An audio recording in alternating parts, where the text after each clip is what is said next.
Welcome to with exam. आज है 26 अप्रैल 2020 और 26 अप्रैल 2020 से जितने भी करंट अफेयर के मोस्ट इम्पोर्टेंट क्वेश्चन बनते हैं उन सभी पर हम चर्चा करेंगे और इन क्वेश्चन से संबंधित महत्वपूर्ण फैक्ट के बारे में भी जानकारी हासिल करेंगे। तो दोस्तों, इन सभी क्वेश्चन का पीडीएफ फाइल का लिंक डिस्क्रिप्शन में दिया गया है, जहाँ से आप पीडीएफ फाइल डाउनलोड कर सकते हैं।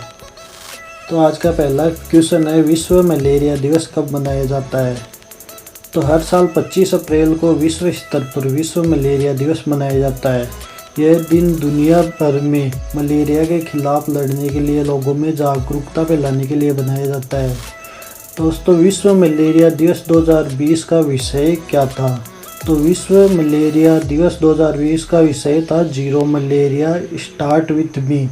WHO ने मलेरिया को ख़त्म करने के लिए zero malaria start with me विषय को बढ़ावा देने के लिए RBM के साथ साझेदारी की है।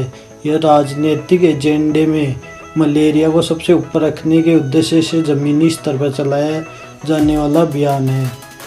विश्व मलेरिया दिवस के इतिहास के बारे में हम थोड़ी जानकारी हासिल कर लेते हैं। विश्व मलेरिया दिवस की शुरुआत अफ्रीका मलेरिया दिवस के रूप में हुई थी, जिसे पहली बार साल 2008 में मनाया गया था। मूल रूप से यह मलेरिया के बारे में जागरूक करने का एक अवसर है, जो 2001 के बाद से अफ्रीकी सरकारों द्वारा मनाया जा रहा था।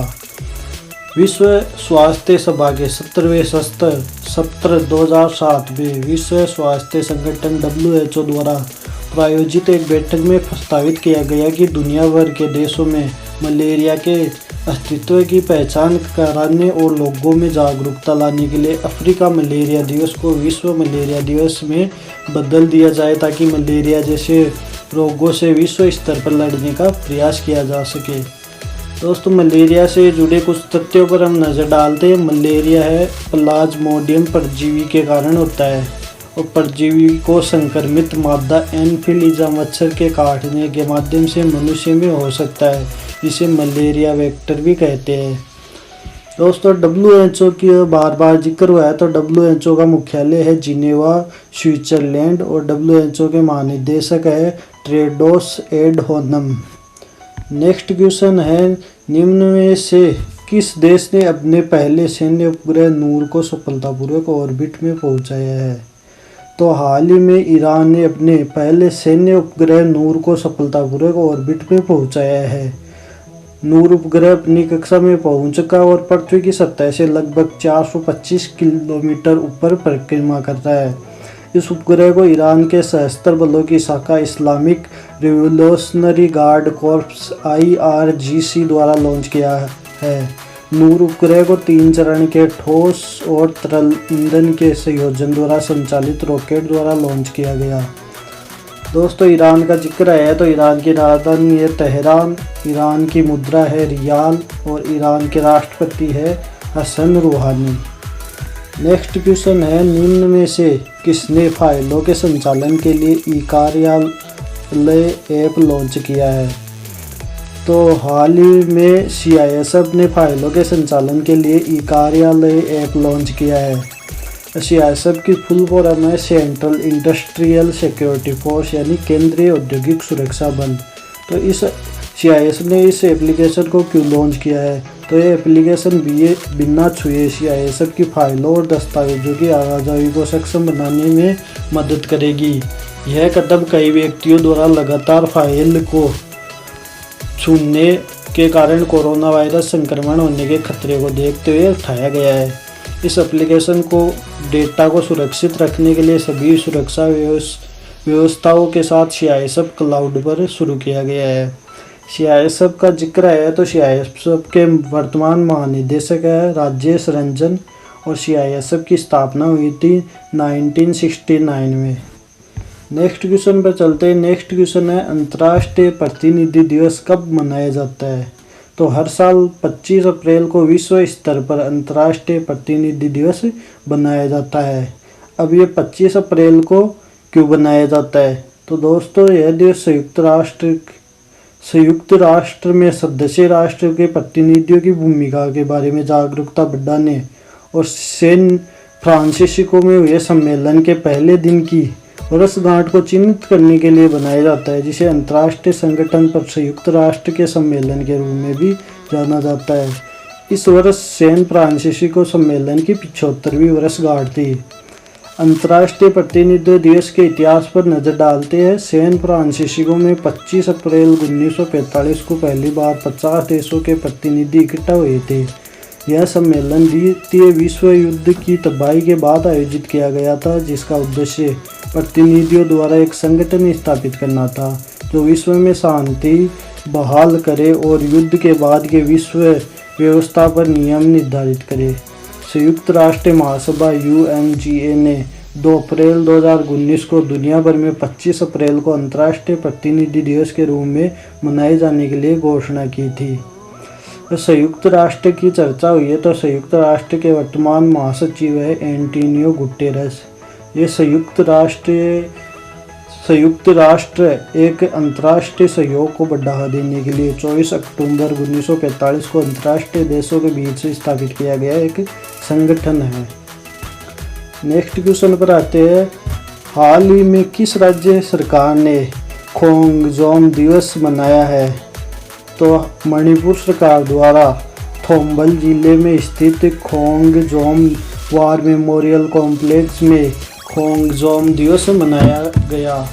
ये दोस्तों ये दिवस क्यों बनाया जाता है? तो इस दिन 1891 के एंग्लो मणिपुर युद्ध यानी ब्रिटिश साम्राज्य के खिलाफ मणिपुर के लोगों द्वारा लड़ी गई लड़ाई में बहादुरी से लड़ने वाले सैनिकों की स्मृति में मनाया जाता है। खोंगजोम वार मेमोरियल कॉम्प्लेक्स एक ऐतिहासिक युद्ध स्मारक स्थल है, जिसमें युद्ध में लड़े सैनिकों की याद में बनाई गई दुनिया की सबसे ऊंची तलवार की प्रतिमा है। ये एंग्लो मणिपुरी युद्ध का जिक्र हुआ है तो इसके बारे में हम थोड़ी सी जानकारी लेते हैं। एंग्लो मणिपुर युद्ध 1891 में ब्रिटिश सरकार और मणिपुर राज्यों के बीच में लड़ा गया था, जो 31 मार्च और 27 अप्रैल तक चला था, जिसमें ब्रिटिश साम्राज्य की जीत हुई थी और जिसके बाद 22 सितंबर 1891 को मिडिगुंग चोरचंग को ताज पहनाया गया था। यह युद्ध मणिपुर के खोंगजोम की खेबबागी पहाड़ियों में लड़ा गया था, जिसमें सैनिकों ने ब्रिटिशों पर 3 और सिलचर, कोहिमा और म्यांमार से हमला किया था। मणिपुर की बात आई है तो दोस्तों मणिपुर के वर्तमान मुख्यमंत्री एन बीरेन सिंह और मणिपुर के वर्तमान राज्यपाल हैं नजमा हेपतुल्ला। नेक्स्ट क्वेश्चन पर चलते हैं। नेक्स्ट क्वेश्चन है, हाल ही में किसने कोविड-19 से निपटने के लिए हाई प्रेशर वेंटिलेटर VITAL विकसित किया है?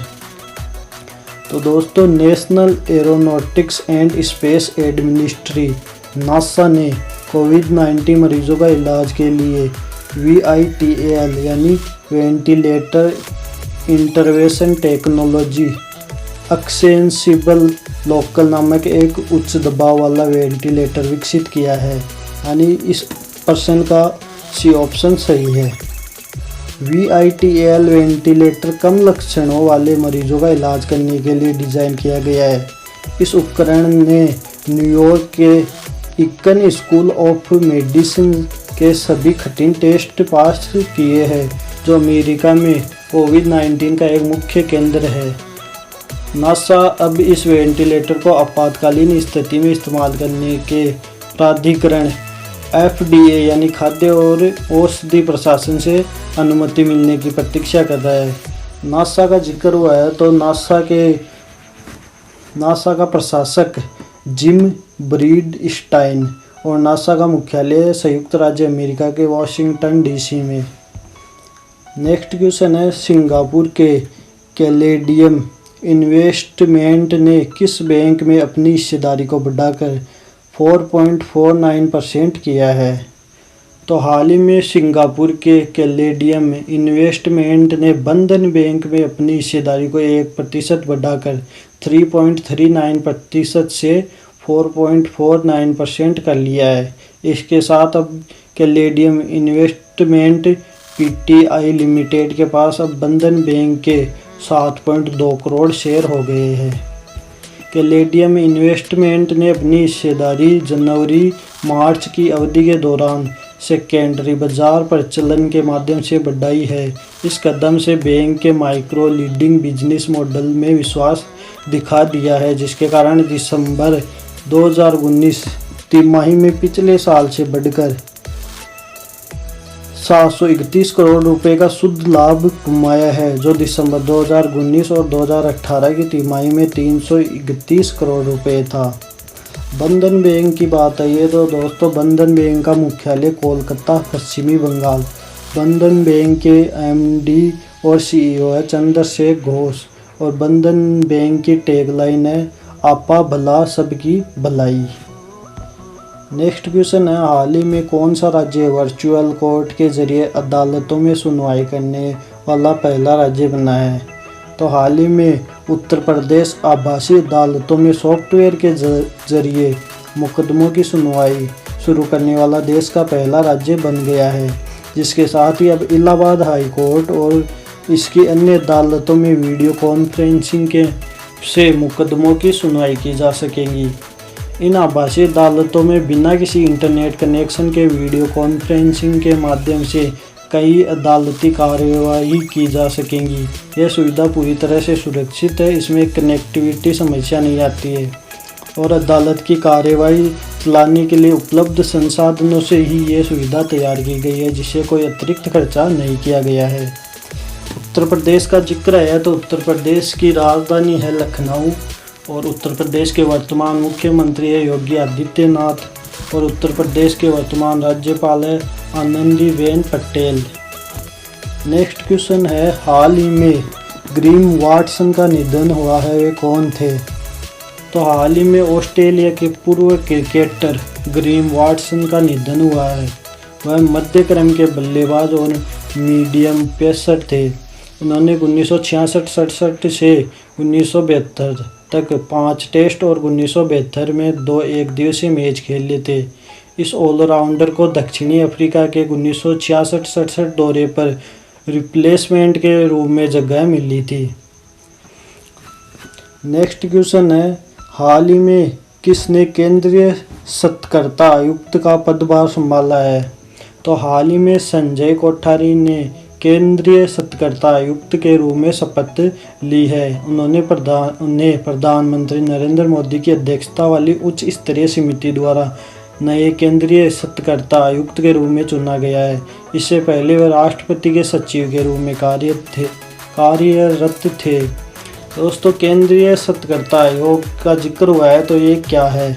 तो केंद्रीय सतर्कता आयोग सीवीसी भ्रष्टाचार गतिविधियों पर निगरानी रखने वाली एक स्वायत्त संस्था है। यह भारत में भ्रष्टाचार विरोधी सर्वोच्च सरकारी निकाय है, जिसे 1964 में सरकार में होने वाले भ्रष्टाचारों से निपटने के लिए स्थापित किया गया था।